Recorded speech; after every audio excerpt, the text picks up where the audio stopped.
Yesu ashimwe cyane bene data, ngiye basuhuza ni Pasteur GIHANA mu kiganiro Saveur Divine.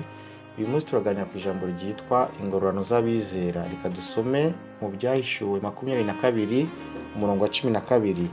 Haragira hati: dore ndaza vuba, nzanye ingororano kugira ngo ngororere umuntu wese ibikwiriye ibyo yakoze. Iyo tuvuga ingororano Imana izaha abizera, tuba tuvuga ibihembo Imana izaha abayizera. Ariko izaziha umwizera umeze ute? Izo ngororano, ibyo bihembo Imana izabiha umwizera umeze ute? Ni umwizera uzaba yarabaye umwizerwa kuri shebuja, kandi uwo mwizerwa akaba izo ngororano azishaka anazikorera mu gushaka ibyiza, kandi akabishaka adacogora.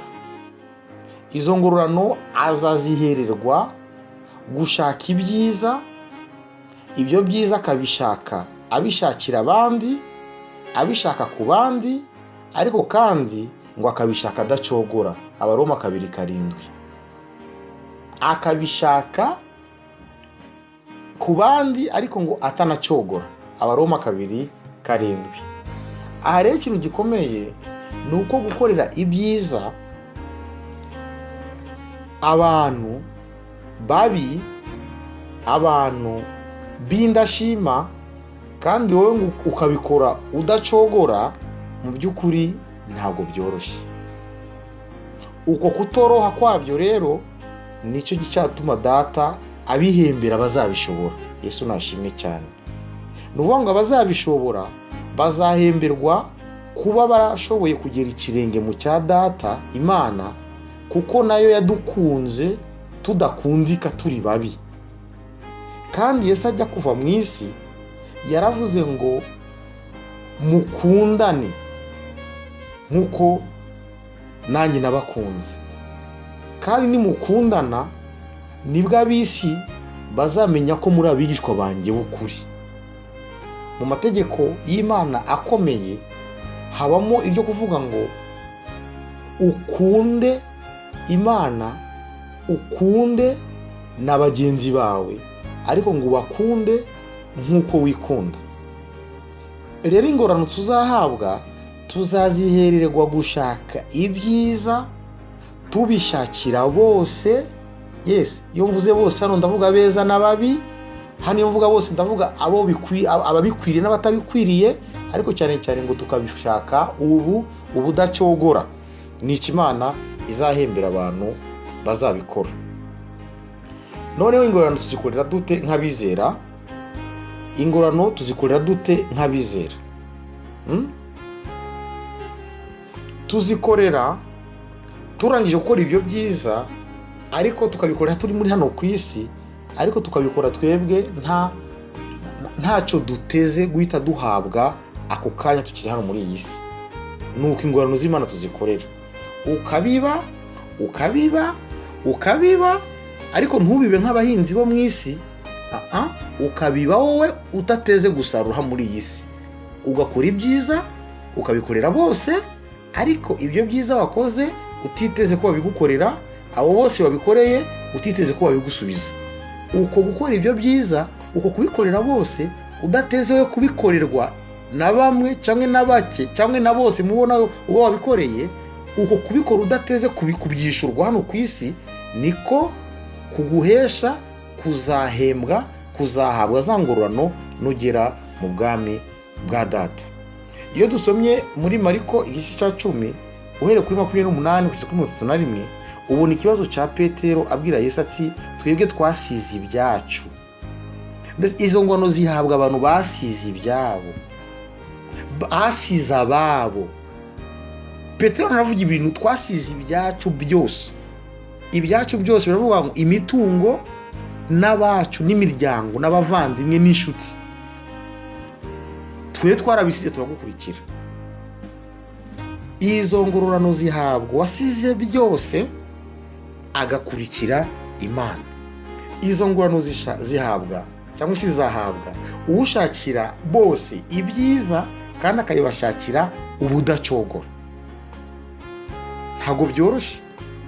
niyo mpamvu nawe azabihemberwa, kuko azaba yagize ikinege mu cy'Imana yakunze abari mu isi cyane, igatanga umwana w'ikinege kandi ikabakunda ari babi, ari abagome.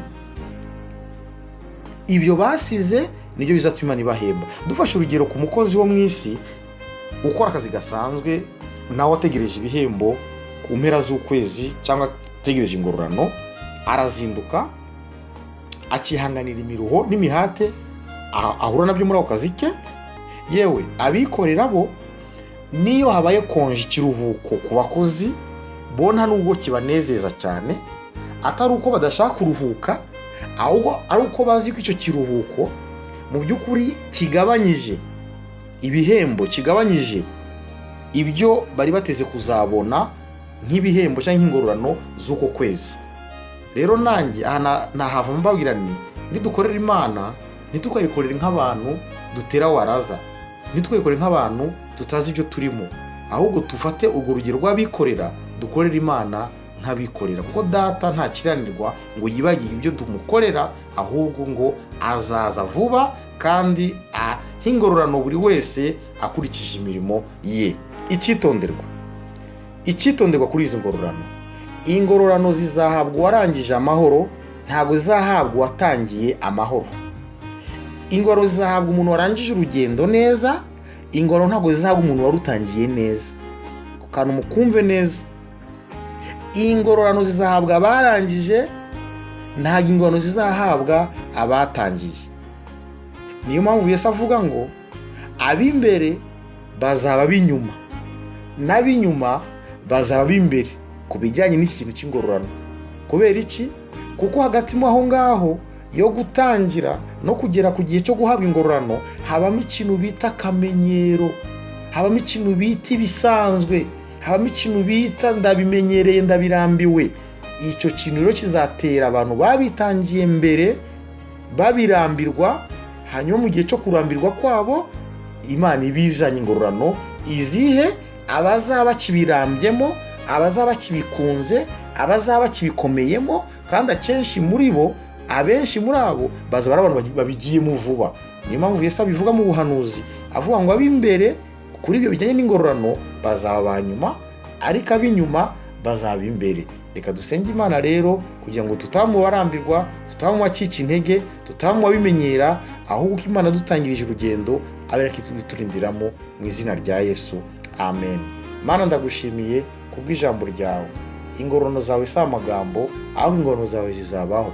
Ntabwo ari umuntu ngo ubeshye, oya, ahubwo ibyo umuntu akora byose Mwami nibyo bimuzanira ingororano, kandi ntabwo urenganya. Umuntu wese uzamuha ibihwanye n'ibyo yagukoreye, kandi ngo ubira mu mubiri, muri uwo mubiri azasaruramo kubora, ariko ubira mu mwuka, muri uwo mwuka azasaruramo ubugingo buhoraho. Dufashe Mana kugira ngo tube mu mwuka tuzasarura ubugingo buhoraho, kandi nk'uko wasubije Petero ngo ibyo tuzasiga byose mu isi hano tuzabikura mu ishuri 100, ariko kandi tuzajya no mu bwami bwawe. Dufashe rero kugira ngo tutarangara, ahubwo tube maso muri byose, mu izina rya Yesu. Amen.